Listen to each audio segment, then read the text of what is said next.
यशस्वी मुख्यमंत्री जी के नेतृत्व में आज उनकी कैबिनेट में जो निर्णय लिए उसकी जानकारी हुई। हम जितना विकास करेंगे 2047 तक विकसित और समृद्ध राजस्थान बनेगा, उसके साथ हम चाहेंगे कि हमारे नागरिक भी स्वस्थ रहे और उन्हें वो सारी सुविधाएं मिले जिसकी वो अपेक्षा रखता है। और इसीलिए आज की कैबिनेट में निर्णय लिया गया है कि Rajasthan institute of medical sciences नाम से हम एक विधेयक आगामी सत्र में लाएंगे और इसकी बजट घोषणा हमारे वर्ष 2024-25 में हुई थी। चिकित्सा शिक्षा और स्वास्थ्य सेवाओं को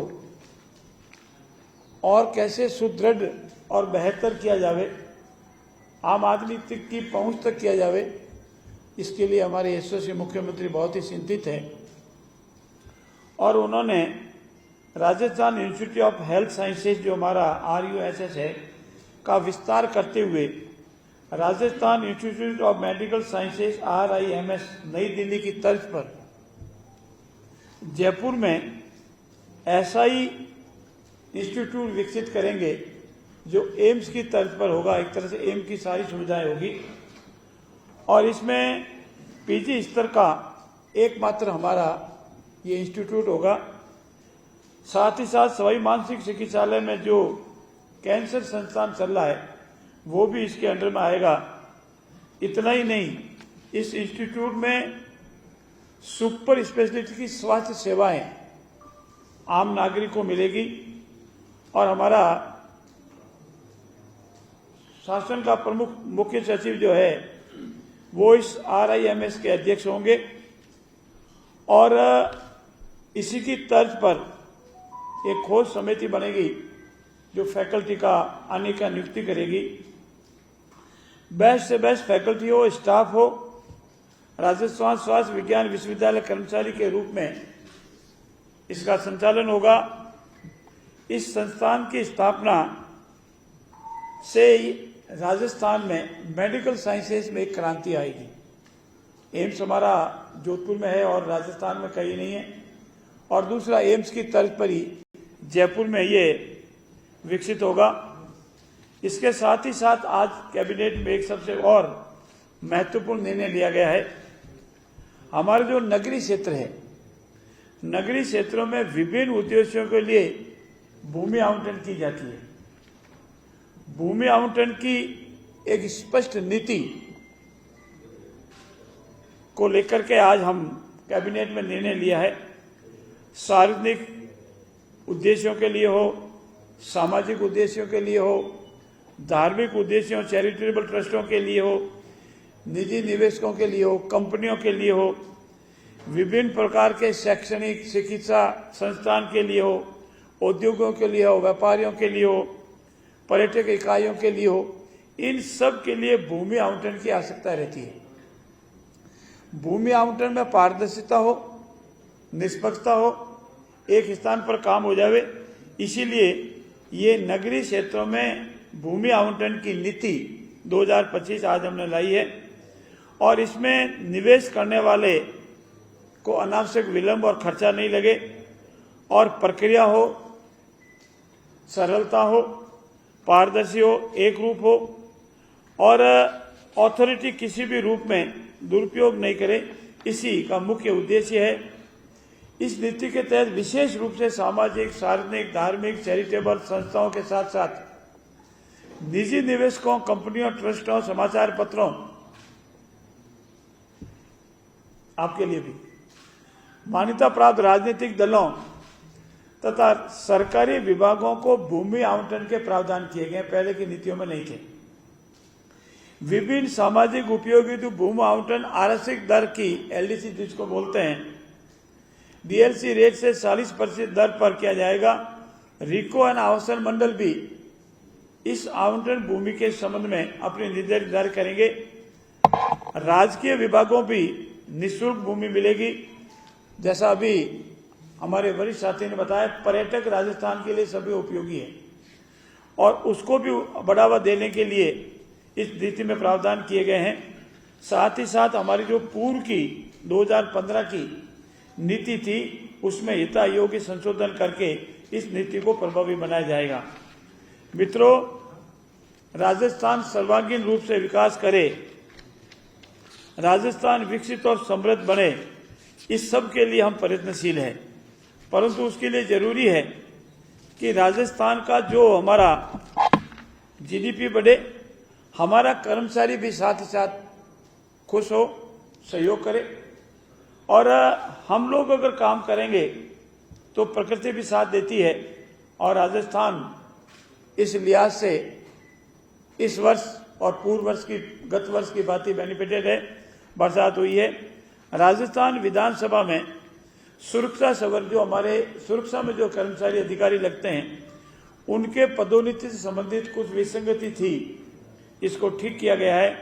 मार्शल के पद पर जो आप कभी देखते हैं मार्शल महोदय, उनको 5 वर्ष सेवा पूर्ण किए जाने के उपरांत वो मार्शल का पदोन्नति मिलती थी। अब 5 वर्ष की सेवा पूर्ण करने के लिए द्वितीय पदोन्नति अतिरिक्त मार्शल का पदोन्नति मिल पाएगी, ये एक संशोधन किया गया है। हमारे राजस्थान विश्वविद्यालय के सेक्रेटरीट में सुरक्षा संवर्ग में अतिरिक्त मार्शल के पद के साथ ही साथ 2 वर्ष का अनुभव या 10 वर्ष तक कुल सर्विस को आधार पर भी राजस्थान विधानसभा सेवा भर्ती में मंजूरी दी गई है, ताकि उनको प्रमोशन मिल जावे। और साथ ही साथ इस गत वित्तीय वर्ष में 2 वर्ष का अनुभव जिन्हों दी गई है, पहले नियम नहीं था, उसमें शिथिलता प्रदान की गई है, ताकि हमारे विधानसभा का जो सेक्रेटरीट है वो भी इसी अनुरूप चल सके। मित्रों, हाँ, साथ साथ एक महत्वपूर्ण आज की कैबिनेट में आगामी विधानसभा के सत्र में जो 1 सितंबर 2025 से प्रारंभ हो रहा है, उसमें रखे जाने वाले विधेयकों के संबंध में भी चर्चा हुई है। 3 विधेयक जो हमारे प्रवर समिति के सामने विचाराधीन, वो तीनों आएंगे, दूसरे विधेयक और भी आएंगे। साथ ही साथ आज में यह भी निर्णय हुआ है हमारे कि आगामी 25 और 26 अगस्त को हमारे जितने भी सांसद है, सांसद प्रत्याशी है, हमारे विधायक है, विधायक प्रत्याशी है, और हमारे जिला अध्यक्ष, उनके साथ समन्वय बैठक चलेगी। 3 दिन 2 दिन चलेगी, एक दिन 3 संभाग और एक दिन 4 संभाग, और इस तरह 7 संभागों की बैठक होगी। मित्रों, आजकल सुर्खियों में है, हम आपसे विनम्रता से निवेदन करते हैं, हमारा ये संकल्प है राज्य में 1 स्टेट 1 इलेक्शन। इसमें हम निरंतर कार्रवाई कर रहे हैं, नियमों की, माननीय राजस्थान उच्च न्यायालय के आदेश की, इन सब की पालना करते हुए हम इस पर कार्य कर रहे हैं। पंचायत राज के चुनाव हो, निकायों के चुनाव हो, इनके डिलिमिटेशन को हो या परिसीमन का कार्य भी निरंतर चल रहा है, जो अंतिम चरण में है। और ऐसी स्थिति में राजस्थान राज्य पिछड़ा वर्ग आयोग, जो सुप्रीम कोर्ट को निर्देशों की पालना करेंगे, और ओबीसी वर्ग को जितना रिजर्वेशन मिलना है उसका निर्धारण होगा। उसके उपरांत नियमानुसार यथा समय पूर्ण रूप से पारदर्शिता और नियमानुसार नगर निकाय का, नगर पालिकाओं का, पंचायत राज के सभी तीनों स्तर का चुनाव होंगे। ये मुख्य थे। साथ ही साथ राजस्थान में एक मत्स्य अधिनियम 1953 का बना हुआ था, उसमें कुछ संशोधन किए गए हैं। मछली को अनावश्यक रूप से मारना अपराध की श्रेणी में लाया गया है, और इसमें संशोधन करके जो परमिशन से या उत्पादन के रूप में कॉमर्शियल यूज में करते हैं, उसके अलावा कोई मारता है, कोई जहर देता है, उसको अपराध की श्रेणी में लाएं। ये मोटे मोटे निर्णय आज की कैबिनेट में हुए। मैं मेरे वरिष्ठ साथी आदरणीय बाबूलाल जी से निवेदन करूंगा कि कुछ जो महत्वपूर्ण निर्णय और लिए उसका आपके सामने मुताबिक है।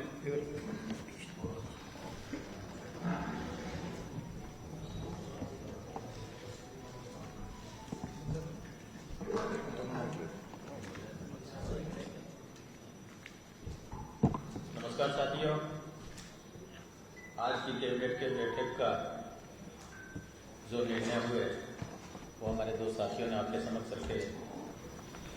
मैं भी आपके सामने जनजाति से जुड़े हुए कुछ निर्णय भी हुए उस संबंध में इसे रखूंगा।